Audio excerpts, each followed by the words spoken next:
삶을 더 의식적으로 사는 방법. 내가 어떤 사람인지, 나를 둘러싼 것이 무엇인지를 의식하는 삶은 조화를 이루는 가장 좋은 방법이다. 이 글을 계속해서 읽어보고 삶을 더 의식적으로 살기 위해 해야 할 점을 알아보자. 현대 사회에서는 나 자신이 아닌 타인에게 관심을 집중하도록 유도하는 매체와 방해 요인이 많아 삶을 의식적으로 사는 것이 더 어려워지고 있다. 이로 인해 내적 자아의 매력이 점점 떨어지는 것으로 보인다. 하지만 우리가 삶을 의식적으로 살아가는 데 관심을 가져야 하는 이유는 무엇일까? 왜 자신의 경험을 탐구해야 하는 걸까?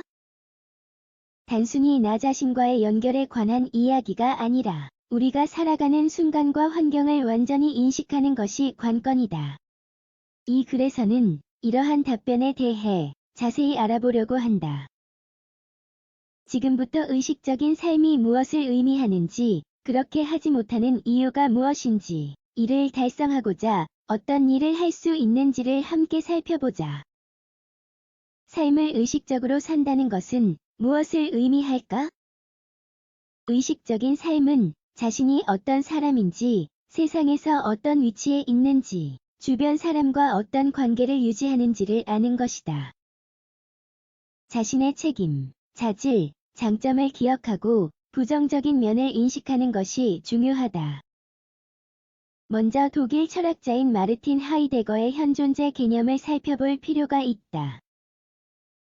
현재에 존재한다는 현존재는 현을 이알고 그 안에서 역동적으로 자리 잡아 경험을 하면서 살아간다는 것을 의미한다. 요컨대 나 자신과의 관계이다.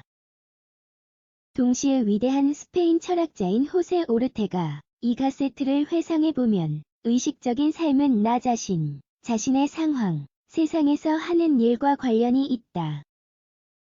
현재 의식적인 삶을 방해하는 요인. 일상생활, 기타 활동의 방해 요인 외에도 우리에게 영향을 미치는 특정한 태도가 있으며 현재 의식적으로 살고 있지 않다는 신호가 된다. 그중 일부는 다음과 같다. 억울함은 부당하게 받았다고 생각하는 공격이나 상처로 인한 쓰라린 기억에 대한 부정적인 감정이다. 이는 분노 및 슬픔의 감정과 관련이 있다. 두려움과 불안. 우리는 위험, 죽음, 병, 자녀에게 일어나는 나쁜 일을 두려워한다. 두려움이 나를 집어삼키면 충만한 삶을 살지 못한다. 두려움과 불안은 모두 미래에 대한 불확실함, 불안정함, 고뇌감을 유발한다. 과도한 자존감. 어느 정도의 자존감은 긍정적이지만 지나칠 정도로 높으면 좋지 않다. 과장된 자아는 사람들이 살아가는 세상과의 연결을 단절한다. 회피. 자신이 어떤 사람인지를 알고 있다는 것은 현실을 받아들이는 것을 의미한다. 과거에 살거나 더 즐거워 보이는 듯한 순간에 살거나 이상적인 미래를 상상하는 것은 일시적인 안도감을 제공할 수 있지만 해결 방안은 아니다. 주의 산만. 충만한 삶을 사는 것은 나 자신, 자신의 상황, 현재 순간에 주의를 기울여만 가능한 일이다. 권태감. 현재 하는 일과 다가오는 일이 지루하다면, 당장 다른 일을 하고 있었다면 좋겠다는 생각이 문제의 원인일 수 있다. 하지만 항상 지루함을 느낀다면 좋지 않은 징조이다. 삶을 더 의식적으로 살기 위한 방법. 현재를 의식하면서 살아가는 것이 필요하다고 생각하지만 순간에 집중하는 법을 모두가 알고 있는 것은 아니다. 저마다의 경험을 느낄 수 있도록 마음을 단련해야 하고 배우지 않고 터득한 것을 다시 배워야 한다. 1. 명상. 명상은 의식적인 삶의 시작이다. 명상을 하면 현재의 순간에 더 집중할 수 있다. 명상이 감정 상태와 인지 과정 및 전반적인 건강과 관련하여 삶의 다양한 분야에 유익한 생물 심리 사회적 효과를 선사한다는 증거가 발견되었다. 심지어 만성 질환의 증상에도 영향을 준다. 따라서 명상하는 습관을 들이면 의식적으로 살아가면서 앞으로 일어날 일에 대해 불안한 생각을 하거나 이미 일어난 일에 대해 억울한 생각을 하지 않는 데 도움이 된다. 2. 요가와 운동. 요가는 단지 신체 건강을 위한 일련의 스트레칭 운동이 아니다. 무엇보다도 몸과 마음을 하나로 연결하는 효과가 있다. 실제로 여러 연구에서는 신체 활동과 요가가 신체적, 정서적, 지적, 사회적, 영적 측면과 관련하여 스트레스 감소제이자 삶의 질을 개선하는 촉진제라고 언급한다. 3. 판단과 기대를 버리자. 기대치를 설정하면 수용할 수 없게 된다. 마찬가지로 상황이 달라야 한다는 믿음은 자신을 지치게 하고 주변을 보지 못하게 한다. 물론 더 나은 쪽으로 변화하고 개선하려고 노력할 수 있다.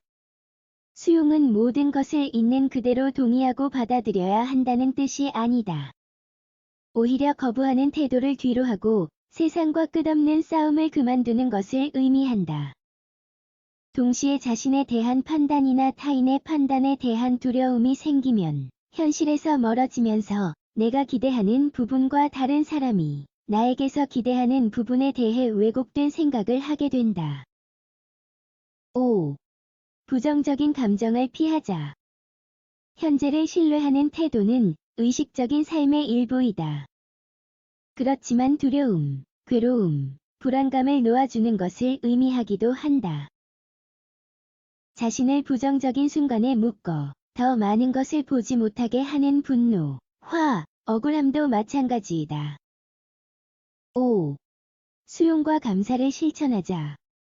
삶이 완벽해 보이지 않을 수 있지만 꼭 그렇게 되어야 한다고 말한 사람은 그 어디에도 없다. 살다 보면 불편하게 느껴지는 순간이나 일이 찾아올 수 있다. 하지만 좋아하지 않는 모든 부분에 대해 이를 보완하는 또 다른 순간이 다가올 수도 있다. 좋은 일이 아니라 나쁜 일만 의식한다면 그곳에 지나친 신경을 쓰고 있기 때문이다. 항상 계속해서 즐거운 순간만을 살 수는 없지만 끝없는 슬픔 속에서도 살 수 없다. 프랑스 극작가인 알베르 카뮈는 사람이 영원히 행복하거나 영원히 불행할 수 없다고 말했다. 또한 감사함을 느낄 때면 자신이 가진 것을 보고 부족한 것을 잊게 된다. 이는 바로 의식적인 삶의 본질이다. 6. 마음 챙김. 마음 챙김은 다른 것을 생각하거나 바라지 않고 자신이 하는 일을 완전히 인식하면서 현재의 현실과 연결되는 것과 관련이 있다. 마음 챙김을 실천하면서 의식적으로 사는 것은 동전의 양면만큼이나 떼어낼 수 없는 요인이다. 여러 연구 결과에 따르면 마음 챙김은 이미 많은 심리치료 프로그램에 도입되었을 정도로 스트레스와 다른 심리적 문제를 치료하는 데 효과적이다. 마음 챙김은 자신이 하는 일에 주의를 흐트러뜨리는 모든 것을 피하고 한 가지 일에만 집중력을 유지할 수 있도록 노력하면서 연습을 통해 달성할 수 있다. 어렵지만 꼭 필요한 마음 챙김과 의식적인 삶을 배우는 데 도움이 되는 몇 가지 활동이 있다. 그중 몇 가지는 다음과 같다.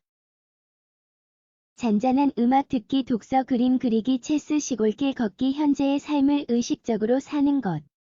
자신의 삶을 경험하지 못한다면 각 경험이 내포하는 지식을 얻지 못한다. 이렇게 되면 학습의 의미가 사라지고 같은 실수를 반복하는 상황을 마주하게 된다.